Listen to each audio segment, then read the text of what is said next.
Ever thought about making a podcast? Well, Anchor is the easiest and simplest way to do so. Let me explain. For starters, it's free. There's also creation tools that allow you to record and edit your podcast right from your phone, laptop, or computer. Anchor will also distribute your podcast for you, so it can be heard on multiple platforms such as Spotify, Apple Podcast, Google Podcasts, and much, much more. You can also make money from your podcast with no minimum listenership. It's everything you need in a podcast in one place. So give it a try.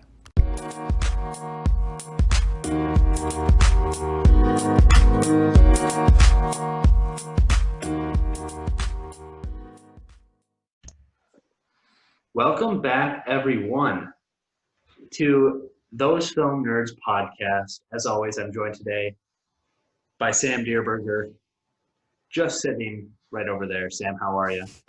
On the other end of town. Yeah, I'm 250 miles away. I'm good, but here's the thing. It sounds like we're in the same room now because we're doing something experimental with the audio. I'm still not sure if it's going to be great, the audio, but it should be a little bit better. Yeah. Through the power of technology, 250 miles away, we are doing this strong as ever. But Sam, and, also relating to technology, quick public apology, I guess. Sorry to anyone who listens to the show on YouTube. It's uploaded now. The last episode we did 7,500. It's right. Just one of those things. If you know anything about uploading things to YouTube, it's that if you have a whole hour of audio to upload, it's going to take a while. So I try to do it at night before I go to bed, and I tend to forget to do things right before bed. So such is life. But we'll hopefully have this episode uploaded by Monday morning, as always. Another technology bit, if you're not following us on Instagram, go ahead and do that at Those Film Nerds. Our posts are going to start looking a little bit cleaner. I have installed a little bit of a photo editor, and we'll see how that looks. So okay. Should be pretty fun. But anyway, Sam, what are we talking about on this illustrious evening? Tonight, we are talking about The Vast of Night, which I have many thoughts about. I do too. This is an interesting movie. So it was certainly, it was certainly something different. So and we will get into that, of course. Yes. But before that, I think, Sam, you have a little bit of industry news. Why don't you say that now?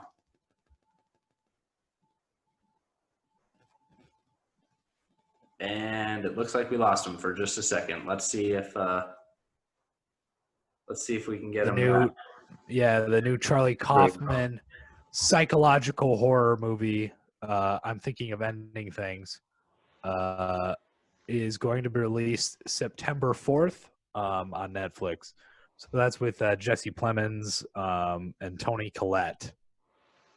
Both promising. Both actors are very, very good in their respective movies.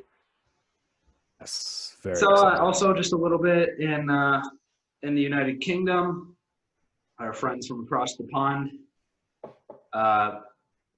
the United Kingdom government has allowed some film and television productions to resume filming. So that's a good sign.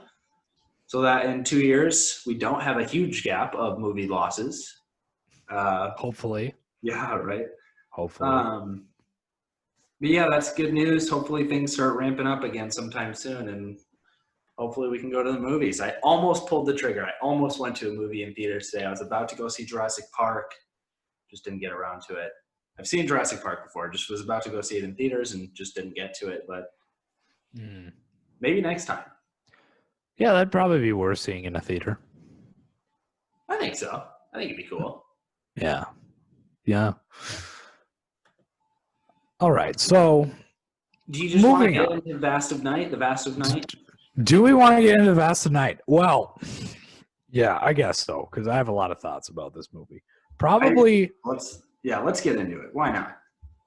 I probably have more thoughts about Vast of Night than I do 7,500, because with 7,500, I think we spent a lot of time just kind of picking apart the story aspects of it. Like, okay, really? They snuck glass bottles onto a plane. Okay, what did they do? You know, we Yeah. went through all that.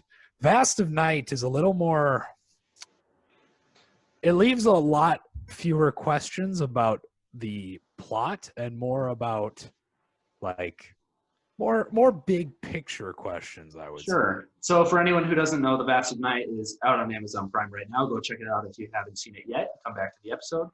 We'll get into our general thoughts and spoilers later, so we'll warn you. But it's essentially about a 1950s town, small town in Arizona, I believe. Yep. Where something strange starts to happen. Where our two main characters work for, one works for a radio station. He's the DJ essentially, and the other works for what's it called? Like a phone routing. She receives the calls and then sends the calls to who it's supposed to be. Classic 50s style. Yes. Something strange starts to happen to our two characters and to this. She's an operator. Yeah, that's the word. Operator. Yeah. Yes. I couldn't get it. But something strange starts to happen, and they have to figure out what it is. Essentially, it's the basic plot. Yeah. So, do we just want to let's talk some general thoughts? When we hit spoilers, then we can get what you think about it, what I think about it. Sure. And then go from there. I will start off by saying that I don't know if we talked about that. We've definitely talked about this before. I don't know if it was on the podcast, but the Twilight Zone is the greatest. It's the greatest show ever made. First of all, love Twilight Zone. I've only seen a handful of episodes, but it's great. Oh, I've seen probably 90% of Twilight Zone episodes, the original run. Yeah. Jordan Peele's new series actually is okay. I saw a few of the new episodes. They're pretty hit or miss, but the original Twilight Zone is fantastic. For anyone who doesn't know, the Twilight Zone is an anthology series. So each episode is a completely different story, completely different characters. And they're just little like short films essentially. And they're often, kind of sci-fi, psychological horror. And they have like twist endings, ironic endings, very philosophical. I love it. Something similar to today's media would be Black Mirror on Netflix, I suppose. Yeah. I mean, to a lesser extent, Black Mirror seems more like futuristic and dark. Yeah. Black Mirror definitely. It's a lot more about technology. Yeah, you're right. You could draw comparisons. You could definitely draw a comparison, and Black Mirror has said multiple times, more or less by the Twilight Zone. But the reason I mentioned Twilight Zone is because this film. This isn't really a spoiler, but this film is framed like a Twilight Zone episode. The beginning, in fact, the very beginning, we have what sounds like Rod Serling's voice. Now, Rod Serling was the guy who created the Twilight Zone. He hosted the show, so he would kind of introduce each episode.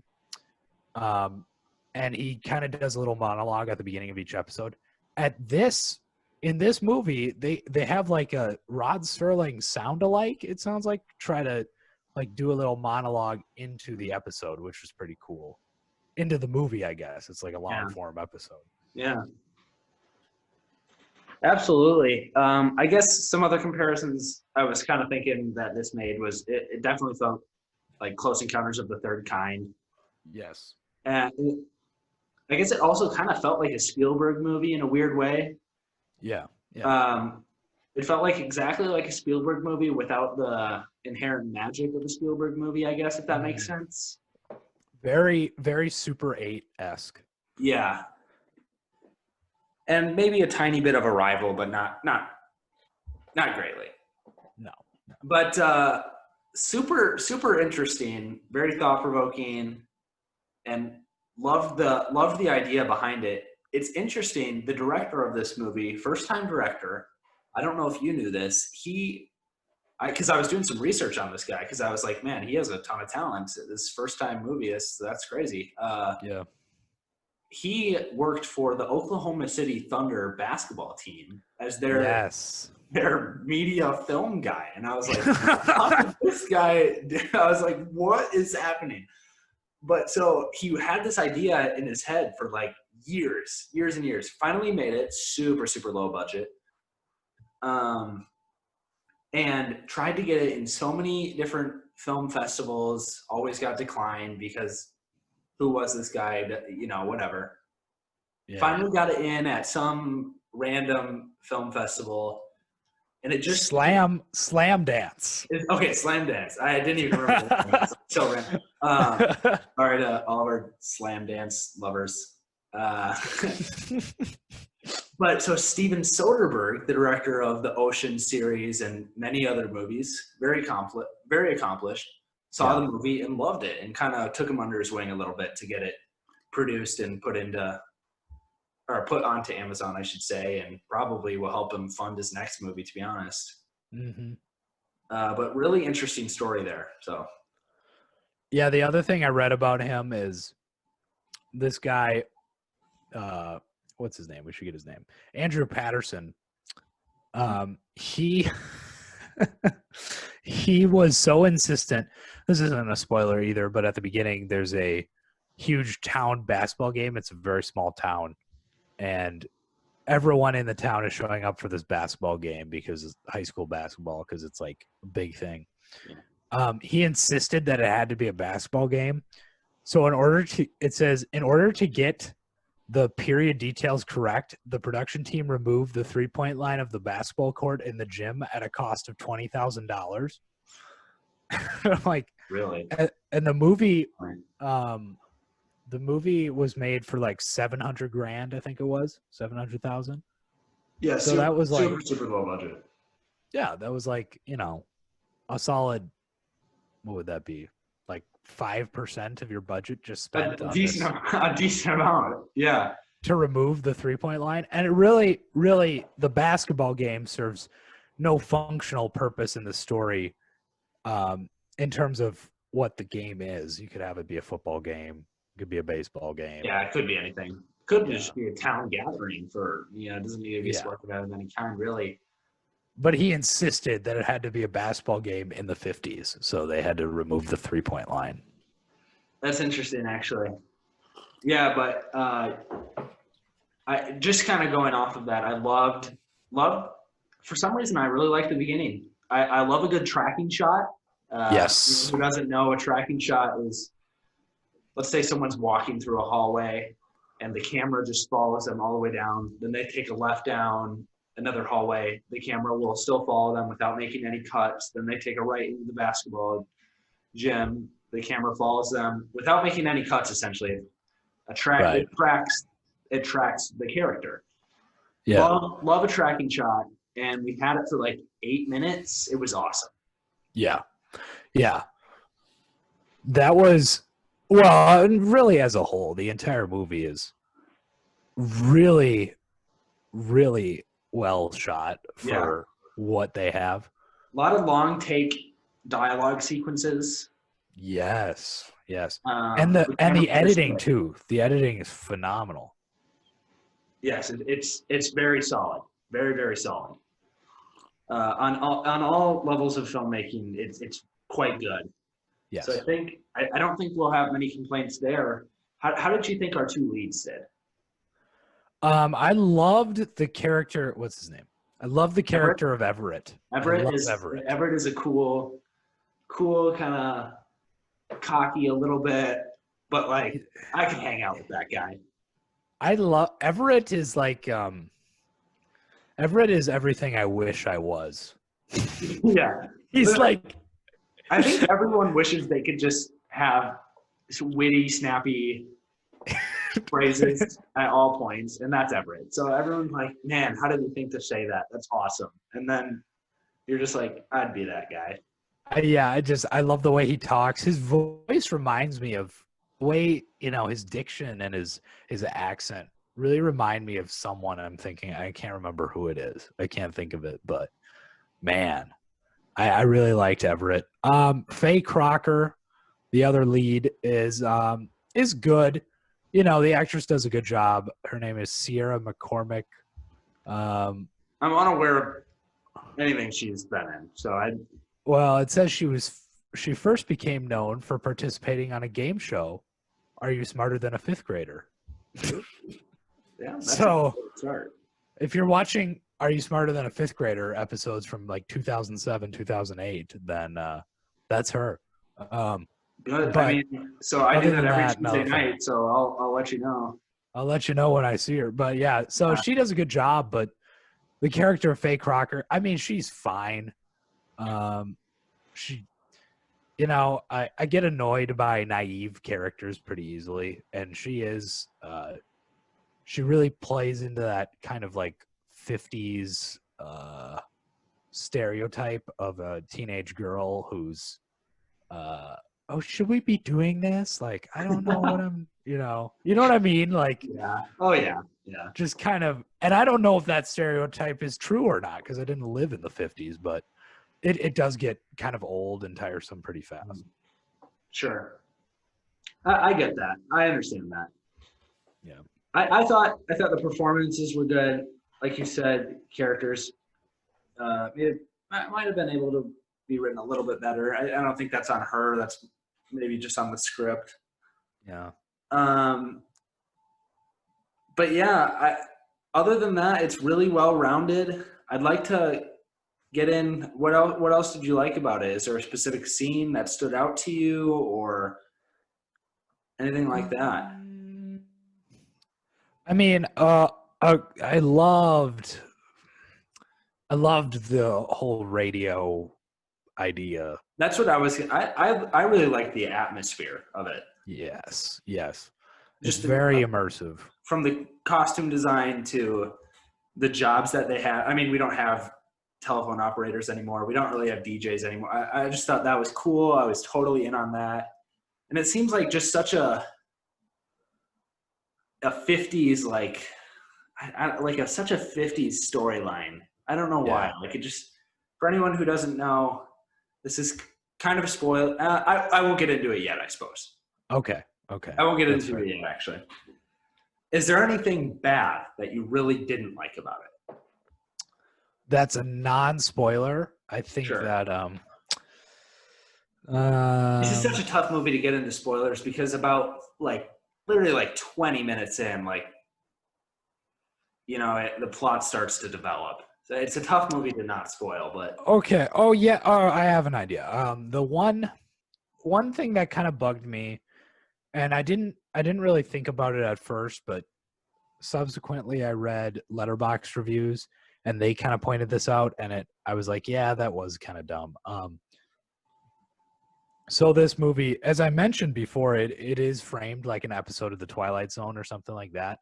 But every once in a while throughout the runtime, they do this thing where the camera pans away from the story and then kind of like frames it as a like black and white. and the listeners can't screen. see this, but I can see Sam, and he's doing some hand motions. And I'm doing some hand motions. I'm trying to get to the point. I actually have that written down. It turned blue a little bit, and yeah, it was weird. It was a little jarring. I mean, it was cool. Like, I thought it was cool too, but I was just like, this is the third time we've done this. I don't know if it right. Like, if it was ever explained, or like, because by the end of the movie, there's no point where there's no ending monologue from fake Rod Serling that says like. It felt like the director was like, I had this idea of doing it, but I wasn't really sure where to put it in, so I guess I'll put it in here. Right. It was cool. It just looked, essentially what it looked like is the screen would go black around it, except it would just look like a 50s television, really. It's kind of like a little bit circular, like a square. Yeah. It's like a square, but just rounded a little bit. Yeah. The tube. Yeah, the tube. It was just a little odd. I don't know if it was bad. I don't know if it was good.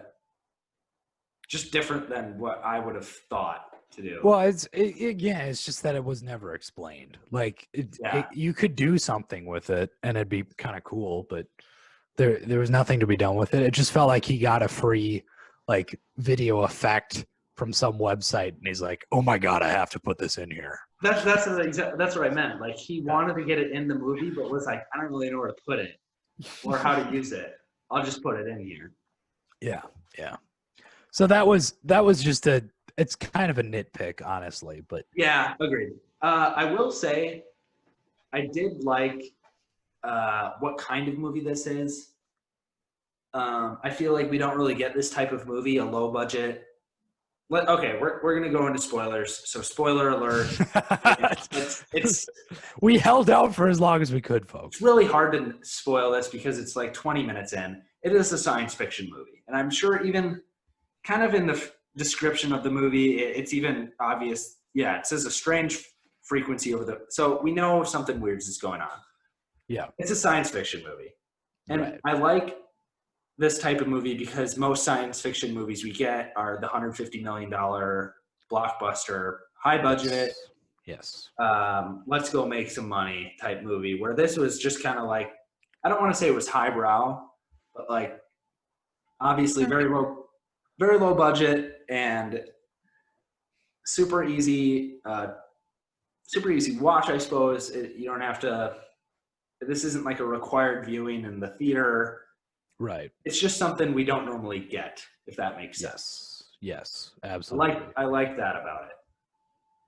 But now that we're in spoilers, because let me pull out the list. Okay, I should just say, essentially, we start to hear a strange frequency over the radio, and we're not sure what it is. And our, I suppose, second main character, Everett, says, hey, if anyone knows what this noise is, call in. And we start from there. Yeah. And they talk to maybe 3 or 4 people to try and discover what the noise is, to figure out what it is, what's happening, and so on. Yeah, it's kind of I hate to draw another comparison back to the Twilight Zone, but I mean, today is July 5th, and every July 4th, the Sci-Fi Channel does a Twilight Zone marathon. So I just watched 10 episodes, rewatched them. So it's kind of fresh on my mind. But the Twilight Zone, why it was so successful is that it didn't need huge budgets to be able to convey kind of this sense of dread or mystique. And with this movie, it doesn't try to do that either, but it's highly, highly expository. What I mean by that is, instead of showing, the movie tells a lot. Yeah. Like fills in every blank possible with dialogue. A lot of words. Yeah. Kind of the age-old saying of show me, don't tell me. Mm-hmm. Can't really think of a great example, but trying to shy away from exposition is normally a good thing. Yeah. Where this movie didn't really, which I guess is fine in some ways, but I wish they would have kind of told the story through visuals and emotions and, or even so we can get into like the individual, like the first caller, Billy. Can so I when say real quick? Yeah. Like right away, I don't know why. Actually, let's go through the Billy conversation because it's just after the Billy conversation, and then I'll go into my point. You go ahead. Okay, so at this point in the story, Everett makes his DJing, and he makes the strange frequency. He offers a piece of Elvis's carpet to anyone who can call in with information. I thought that was a joke at first, but I guess it wasn't. It was not a joke. I thought everyone would just assume, how are they going to find out? Anyway, so Billy calls in, and he tells the story of he used to be in the military, and one time he was flown to a secret location somewhere in the desert, and it was like this secret project that the U.S. military was working on, and they basically built this huge like structure around a huge object that was hidden that they weren't sure about. But when they were flying out of the desert, like away from the object, this same noise that's going on Everett's radio station, the same noise happens basically on the plane's radio. And Billy kind of describes this story, says he's developed some kind of illness after that incident. Yeah. And he's since heard stories from like former, I guess, friends and army buddies that they've seen other things in the military, obviously alluding to something extraterrestrial, right? Yeah. And so after that kind of segues into what I was going to say after the Billy thing is that it's obvious from about right away that it's extraterrestrial, but they don't. I wish they held off on the reveal because I wish it was more like, is there extraterrestrial? Is there not extraterrestrials? It's more like, no, there is extraterrestrials. They're in the sky right now. We know that for a fact because we've had Billy tell us, yeah, there was a long time ago. And we've had this couple that comes out of their car say, yeah, we saw something in the sky. It was just like, oh, man, I wish you hadn't I wish they hadn't told me. I wish it would have been like a build to it. Like, is there? I mean, it kind of sounds like there are, but we don't really have any evidence or know for sure. Right. But they kind of just came out and said, nope, there's extraterrestrials in the sky. And then I was just like, well, why aren't you showing us then? Like, it seems like you're trying to make it suspenseful, but you already told me there were. Yeah. Because well, it's just I saw it.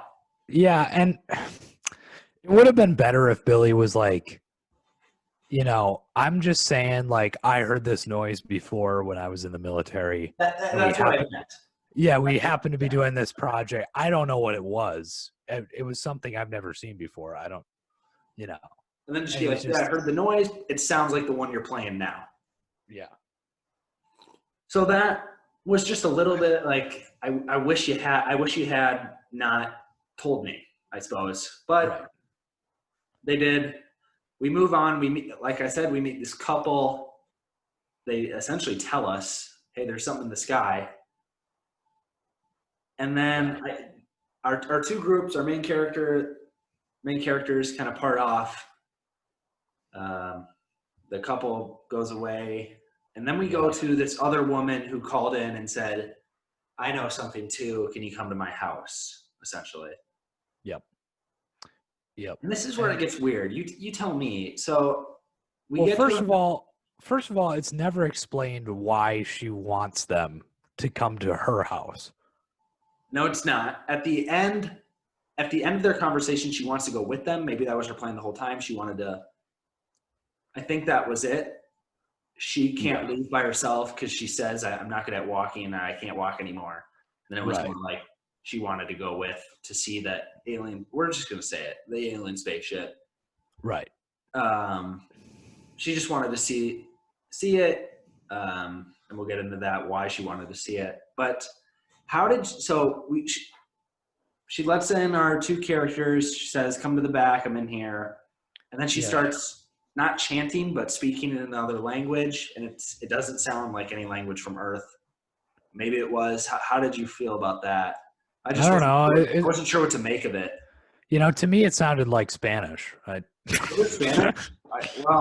We only took 5 years of Spanish. We're not that good. Senora, could you translate this for us? Yeah, but I just thought that was a little odd. I was like, I don't know what was happening here. Again, it's another example in this movie of something that could be cool if they played on it a little more, And that's what I mean by it when I said the director. I see a lot of talent, but it feels raw. Oh yeah, that's a good point. It's just, good directors will make that extra step. He hasn't yet. I'm hoping maybe he will in the future, Right. Yeah, the language, the chanting was a little weird. I don't know if it was chanting. It was something though. Yeah, it's a chant. Yeah, I would call it a chant. Sure. But like the thing that's so strange about it. So she tells this story of she used to have she used to have a son. She's lived in the town that her entire life, this small town, and her son one day kind of like develops this connection sort of with the aliens, the alien shuttle, and there's times where her son will just blank out and just speak this alien language and come back for like a minute, you know. Yeah. Okay, first of all, again, we have an example of a character just rambling on a story, which would be fine if we were given some B-roll of story as it plays out. But it's literally just one shot. It's literally one shot of her just telling the story for like 10 minutes. Correct. Which impressive memorization from the actress who plays this old woman. Great acting. Good acting, but like, you know, maybe a little something. You know, some black and white flashbacks. That scene actually worked for me, but I do know what you're saying. Yeah. But so as I was saying earlier, essentially she says the aliens took my son. Yeah.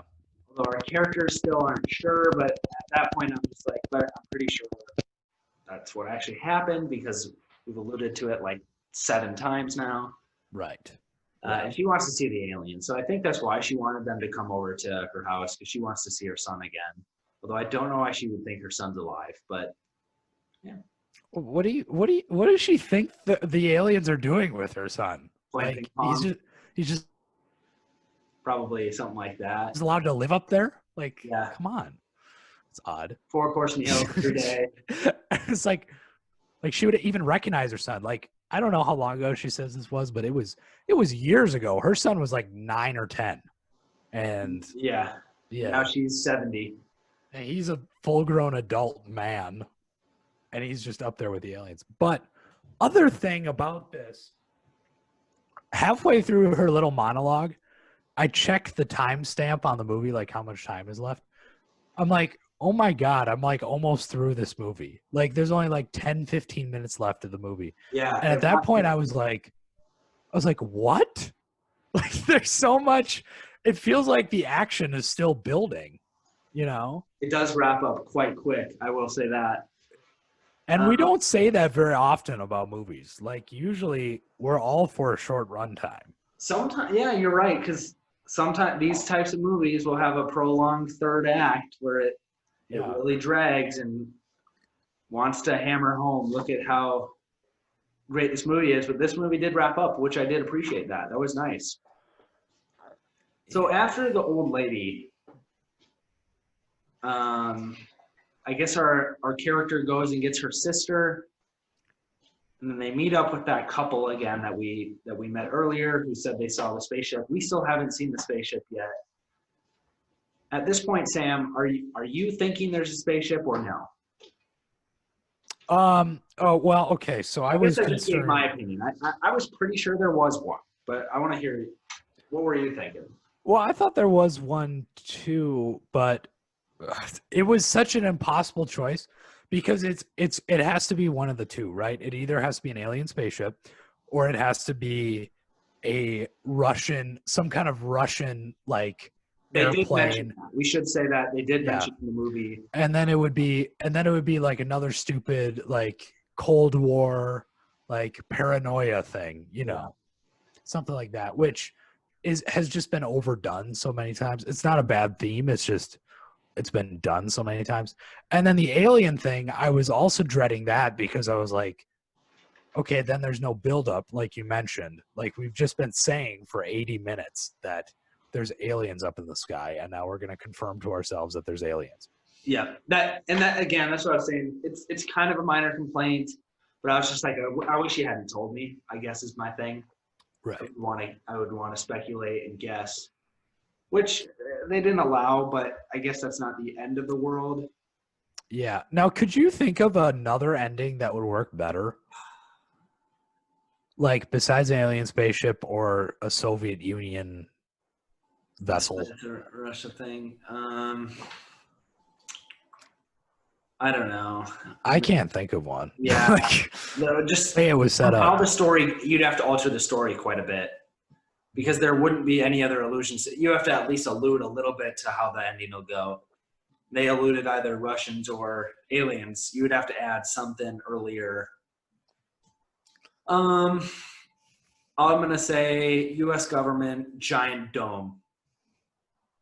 That's my no, just kidding. Housing an alien spaceship. Yes. Yeah. Oh, actually, new thing. I'm gonna say someone was messing with their stereo and was doing some weird frequency. Yep. The whole time we're just like, oh, you can't be on 110.4 FM. We've already taken that. That's already screws everything up. Like it just cuts to another like DJ, like, oh man, we've been broadcasting on the wrong frequency all night. And then the couple that said they saw a spaceship just didn't know what the moon was. It's round, it's circular, it just floats there in the sky. We're super confused. Anyway, no, I couldn't see another ending. Yeah. Unless there were some major plot changes earlier in the movie, I wouldn't have seen another ending here.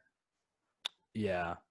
So where do we go after the old woman's house? They say no to her. They don't let her come with. Right. It was even weird because she asked them to take a note, and they don't even take the note. I was just like, oh, we're just okay. I guess we're not taking the note then. Well, the other bizarre thing about that was, like, really bizarre, was we can't tell if it's also never explained if the woman is crazy or not, because she's obviously not crazy because we end up seeing the alien spaceship. Yep. So she wasn't lying, but she definitely acts insane, especially towards the end where she's like, I want to see my son. Like any rational person would be like, look, I know what's up there, but I'm not going to like, I mean, I want to see my son again, but like she came off as completely insane. She did. You're right. Little interesting, a little melodramatic, a little like, character writing could have been tuned up a little bit. I don't know. Yeah. That was actually in my notes. The characters could have used a bit more fleshing out. But that goes with the short runtime. I guess there was trade-offs. Yeah. So next, Faye goes and picks up her younger sister. We get into the car with the old couple we met earlier, and they're in a trance or something, I think. Well, they end up getting in a trance, right? Okay. Once they see the lights. From the spaceship. Is that what we're led to believe? That's what I thought was happening? Okay. Yeah. So they're in a trance, they're driving, so they almost get in a crash, or they do get in a crash, or they just hit something lightly or something. Right. They get out essentially and run into a field. Because that's where I go. To the field. To the field! We're in trouble. To the open area where everyone can see you. That's where I would have gone, yeah. Again, that's a nitpick, but but I'm talking about the very end. Like, I'm talking last shot of the film was close up of nothing but the cassette player and their footprints in the dirt. And I'm like, really? Because it's like that. But that was exactly like to the word what the old woman said. It was like, and I saw nothing but his footprints. And it's like, going, that's really like, it's not like some minor detail. It worked for me. I understand where you're coming from, but it worked for me. I did like right before we see that shot that you just mentioned. Actually, we'll backtrack kind of 2 sequences ago. They look up and they see the UFO. Yeah. Did that reveal work for you at all? It didn't really. I expected it, but I was still like, oh, it's cool. I like that it was like a circular UFO, like classic design, like that's what you think of when you see a UFO. Yeah. I thought that was cool, actually. one of the things that I didn't quite understand though is it looked like there were two UFOs, right? There was like a smaller one that was like joining up with the bigger one, like the But big so ship. I think the smaller one is the one that was there the whole time, and then the mothership or whatever was coming down to come get that one. Okay. Interesting. I think. Interesting. I like that reveal though. And then we also see the town walking out of the basketball game essentially. Right. So all of these events happened within the time of a basketball game, however long Arizona high school in the 1950s played basketball for. Right.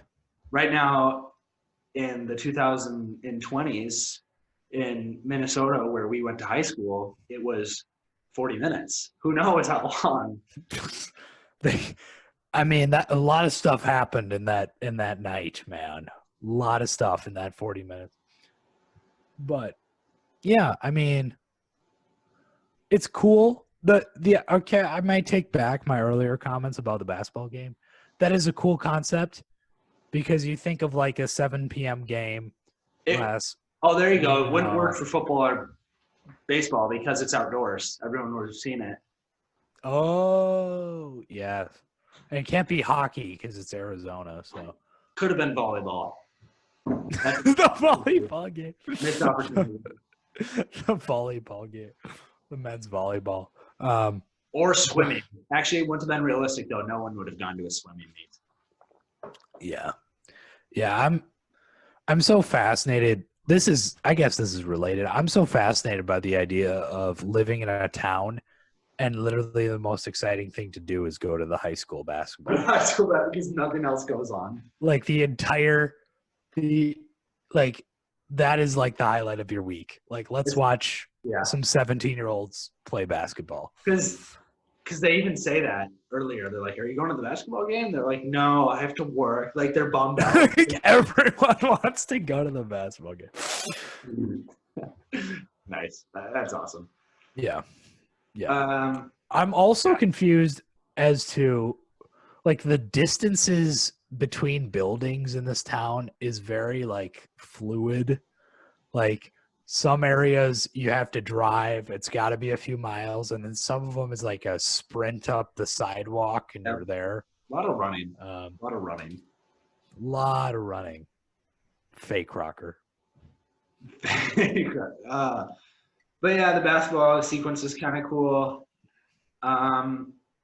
What happens after this? You know, the kids are taken away. Is this mothership, spaceship taking everyone else, or are they just kind of chilling and leaving now? Why were they? Yeah, I was like, what are the aliens' goals? They just want because the old woman mentions they like it. They like it when all the human beings are together, like they're all in one space, right? Yep. All of the basketball game. Yeah. But what do they do with that? Are they just doing research? Are they? That's a good question. I think, So I think I agree. Like it's open-ended. We're not really sure, but I guess that makes sense because how would you figure that out? I don't want the director to just have a monologue at the end of like someone saying, well, this is what they're doing and this is why they're doing it. Because that doesn't make sense because how would we know that? Their foreign life, we're not sure because we're not talking to them. So I guess that makes sense actually. So I appreciate I could compare it. Have you ever seen the Twilight Zone episode, The Monsters Are Due on Maple Street? Maybe. It's been a long time since I've seen any of them. I just remember I used to watch them at my next door neighbor's house when we were kids. We used to watch them all the time for some. I don't remember. Oh my God. The scene You can just burn right through them. Burn right through them. You're like, they're like 20 minutes. But there's one, and this is a really good episode. I might just spoil it because it's worth telling. It's worth fleshing out. Hold on. So this 80-year-old TV show. Spoilers. No, I'm just kidding. This is an excellent episode. So like, I don't know. It's on Netflix if you want to watch. But Monsters Are Due on Maple Street starts in this kind of suburban neighborhood, idyllic Saturday afternoon. All of a sudden, there's this bright light in the sky, and everyone's like, wow, that was weird. and then all their power goes out. Oh, Everyone in I've read the short neighborhoods- story for this one. Yeah. I've read the Yeah. story. I don't know if I've seen the episode, but I've read the story. Okay. Yeah, right. So basically, one of the kids in the neighborhood says like, "Well, I read in one of my comic books that, that one of us, there's always like an alien in disguise as a human, and he's trying to like, Jones is at the end of the block. It's got to be the Joneses at the end of the block. it's always the Joneses." So what happens is things start one family's lights turn on and they're like, oh, everyone's like, oh, they must be the aliens because why is their car starting but not ours? And by the end of the night, like the entire neighborhood has devolved into riots and chaos and everyone's fighting each other. Yeah. And then it just zooms out to the top of the hill and there's these two aliens overlooking the entire neighborhood, and one alien says to the other, so this is how you do it. Like, yep, you just turn on someone's lights or you turn on this family's car and then they'll fight each other. We don't have to do anything. Yeah. They will self-destruct. So Essentially, that's the they are idea. monsters. Yeah. There's monsters inside of us, right? Yep. That's a theme that Vast of Night could have attempted, I Sure. think. Or, something like that, right? But we don't because there's only really like 4 characters. Yeah, you're right. Even though I mean, our main characters, Faye and cool guy, which I've already forgot his name, Everett. And then there's essentially the old woman and Billy, and along with I suppose the couple, but they're not in it that often. So there's only a few characters. Yeah. I think if this movie is made, you said $700,000 budget, right? Yeah, something like that. I think if this has a $3 million budget and a little bit more time to make it, Yep. I think this movie is exponentially better. Yes. But for what was given to Andrew Patterson, again, the director, I think he did a very good job. Quite commendable. Yeah. Absolutely. So, do you have any more thoughts on The Vast of Night? Cool poster, by the way. Very cool poster. I like that. I like the, if you look at the poster, folks, that's actually what all those TV cutouts look like. Yeah. So imagine the poster, like that style, and then put that in like a 50s looking television. Yeah. So maybe that's what he was going for. I don't know. But as you said before, this movie is it is raw. There's just not a lot of meat to the story. There's a lot of fluff. Yeah. That's kind of just pointed out by a lot of dialogue. Some pretty well written dialogue. Sure. Well acted, but nothing about this plot is sufficiently interesting, I would say. Yeah. That's fair. Yeah. Do you have anything else? I'm fresh out. I think that's about it. We're looking forward to whatever Andrew Patterson decides to do in the future. Yeah, absolutely. Sick beard too, bro. Keep growing that. Sick beard. Everyone's like, all right, now I'm Googling a picture of Andrew Patterson. Exactly. Because I need to see the beard. I gotta see that. He's an interesting fella. Also, okay, real quick, it says Amazon Studios acquired the movie in September 2019, and the trailer was released February 6, 2020. The film was released in drive-in cinemas nationally on May 15th, 2020. Man. This would have been a cool one at a drive-in theater. Yeah, because it's got that whole 50s aesthetic. Yeah, right? like a drive-in theater is so 50s, and then you're also kind of creeped out because you're in the middle of nowhere because drive-in theaters have to be dark. Man, that would have been cool, actually. Just like all of a sudden, giant light in the sky. What's that? That would have been cool. Or you're watching the movie and all of a sudden a strange noise comes over the radio frequency. It's just the popcorn guy messing with the machine. Popcorn machine's on. No, I'm just kidding. That would have been cool. Let's get to ratings here. Let's get some star ratings. Of course, out of 5, and half stars are allowed. We do not allow quarter stars. Yep. Yep. Thirds. Thirds. You go first. Okay, I will give this movie 3 stars out of 5. Third week in a row, I've given a movie 3 stars out of 5. Yes. Which is deserved. 3 stars is a it total. is a tough. Yeah, 3. it was good, but it was like nothing special. Which is fine. I mean, yeah, it's right around that. What is a 3-star? 3 stars is somewhere between. That is a recommend. 3-star is a recommend, but it's somewhere between like, go out and rent it. Like if we're talking in DVD terms, it's somewhere between go out and rent it and like, oh yeah, just watch it if it's on TV and you have nothing else to watch. Would you like pay it's between there? Would you pay $10 for this movie? No. Okay.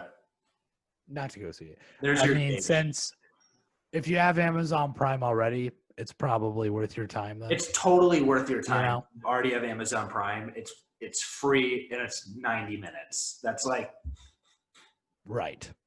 yeah, it's well worth your time from those qualifications. But I'm gonna give this one. I think I liked it a bit more than you. The ending worked a little bit better for me with the whole footprints and recorder. We didn't even talk about the recorder, by the way. I guess there's not much to talk about it. Yeah, that's another thing that could have been, used, but nothing much on there. I liked it quite a bit. I'm gonna give it a 3.5. Okay. I currently have it sitting. It's again kind of a weak year. I currently have it sitting on number 3 on my 2020 list, consisting of how many movies? 45. Wow. Let This me is the tell you, third best of the year? it's a rough year. Wow. A lot of half stars, a lot of 1 stars. Have you seen Blow the Man Down yet? I haven't, unfortunately. Is it on Amazon? Yeah. I'll have to check it out. It's an Amazon original. I would say also a movie that kind of goes into small town America and but much different setting, not sci-fi, more psychological thriller, absolutely fantastic. And that's that barring, being absolutely blown away by Tenet or I'm Thinking of Ending Things is probably the best movie of the year for me. Sure. Until Soul comes around and you just get wrecked. I just lose it. Like, oh my God. I watched that Soul trailer twice today just because I'm so excited. Soul. Oh yeah. I'm going through a Pixar binge right now, in fact. I've seen the first 4, so Toy Story, A Bug's Life, Toy Story 2, and Monsters, Inc. I'm going to try before Soul comes out on November 20th. Really enjoying it so far. My gosh, Pixar is on another level. Yeah. Yeah. 100%. But yeah, so let's are we done? We're done with I gave my rating 3.5. You gave yours 3. 68%. 68. Okay, cool. That's almost a 3.5. It's bordering on a 3.5, yeah. And I would say it's better than 7,500 and even The Five Bloods. Even though The Five Bloods is a lot more to chew. Yeah, you're right. Good, man. Good. Well, let's kind of tease next week's episode here. Right now, streaming currently on Netflix. Not sure if you're aware of what that is. Never heard of it. Never.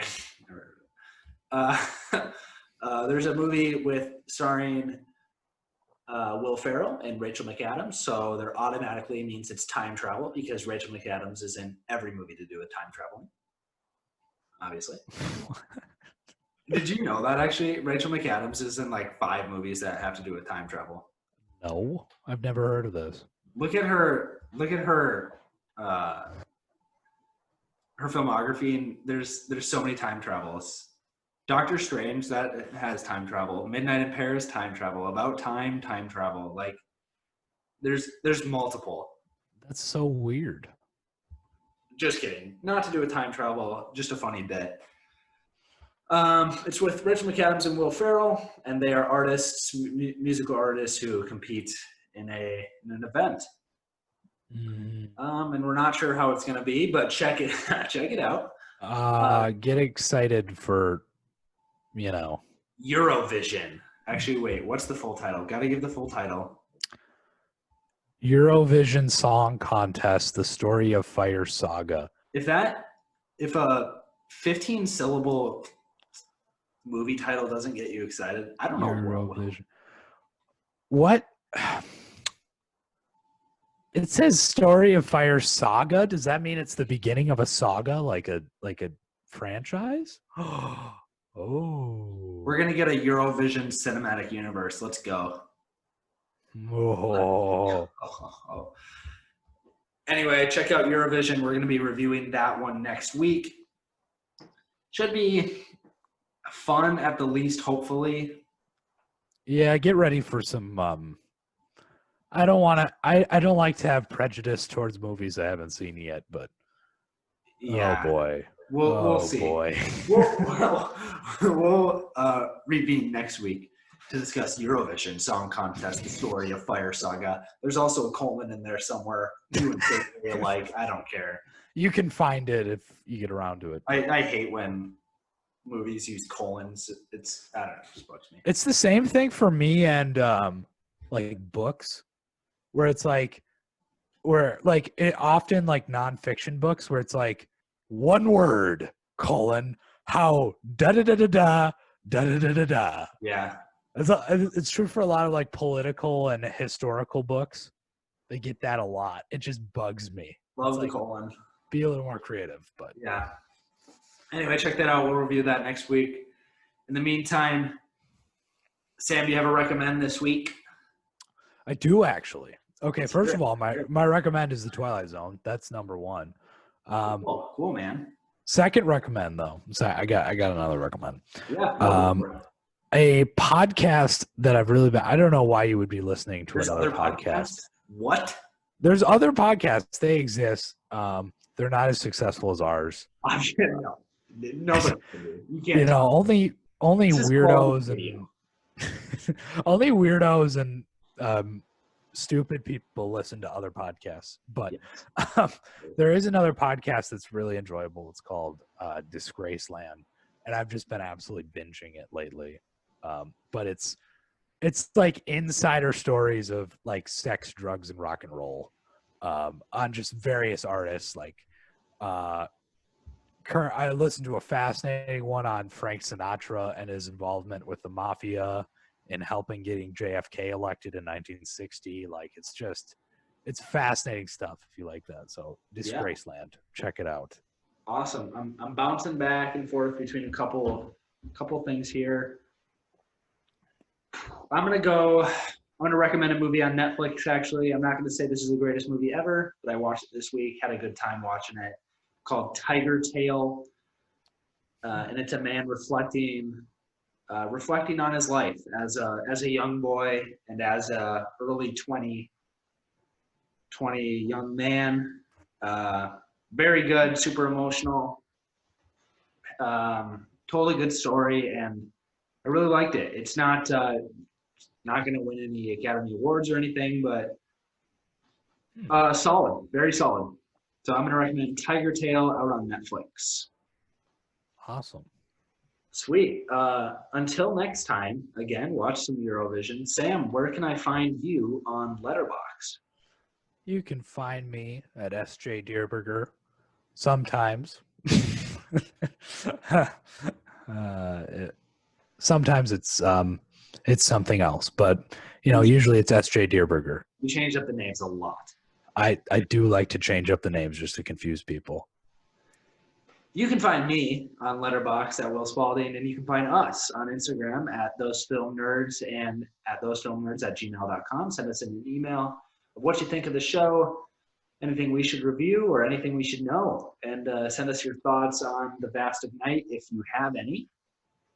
Of course. And send us some actors. We haven't done that in several weeks. Yeah, I keep forgetting. Let's just do that next week. Send some in, but Sam, I want you to think of 2 like impossible ones.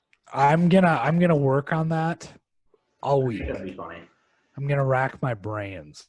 Great. So send in 2 actors, and I'll try and link them through movies they've been in.